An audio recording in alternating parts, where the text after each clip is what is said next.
مصطفیٰ کے روضے پر حال دل سناؤں گا، مصطفیٰ کے روضے پر حال دل سناؤں گا، دیکھ کر ہرا گنبد، دیکھ کر ہرا گنبد، ارے نعت گنگناؤں گا۔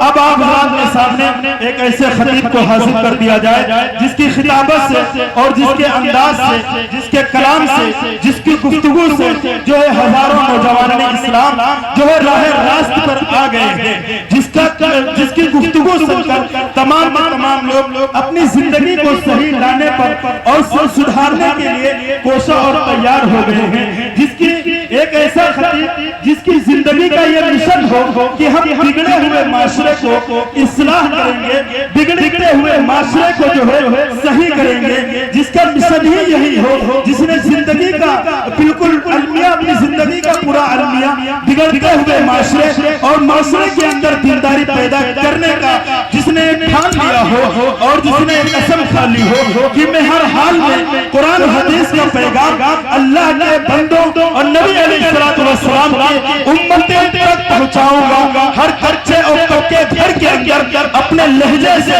اپنی آواز سے، چاہے وہ ترنم کی آواز ہو، چاہے وہ نثر کی آواز ہو، چاہے وہ خطابت کا لہجہ ہو، چاہے وہ شاعری کا لہجہ ہو، ہر لہجے کے اندر، ہر کچے اور پکے مکان کے اندر، ہر چھوٹے اور بڑے کے اندر، ہر ماں اور بیٹی کے اندر، ہر بھائی اور بہن کے اندر، ہر بزرگ اور نوجوانوں کے اندر دین کی شعائیں پھونکیں گے۔ جس نے ایک سبقہ رکھی ہو اس کا نام نامی اسم گرامی اور دنیا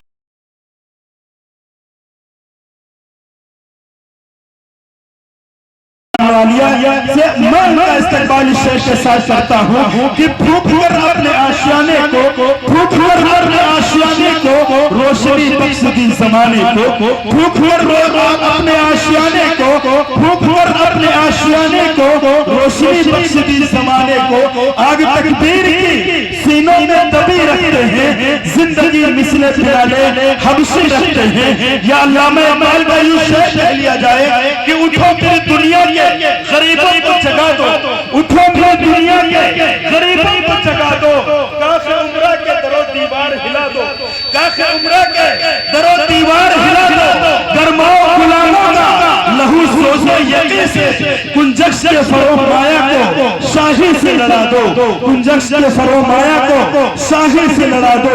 حضرت والا تشریف لائیں، اپنے نورانی بیانات سے ہم سب کو مستفیض فرمائیں۔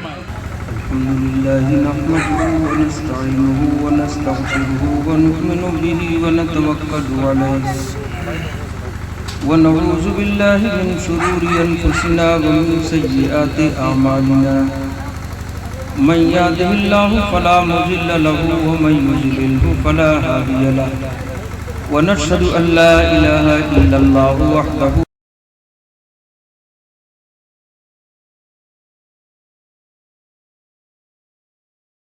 وسلم۔ قال الله تبارك وتعالى في القرآن المجيد والفرقان الحميد: أعوذ بالله من الشيطان الرجيم، بسم الله الرحمن الرحيم، وما خلقت الجن والإنس إلا ليعبدون۔ وقال النبي صلى الله تعالى عليه وسلم: من أحب سنتي فقد أحبني ومن أحبني كان معي في الجنة۔ صدق الله العظيم وصدق رسول الله صلى الله عليه وسلم۔ آواز ٹھیک کر لو گے۔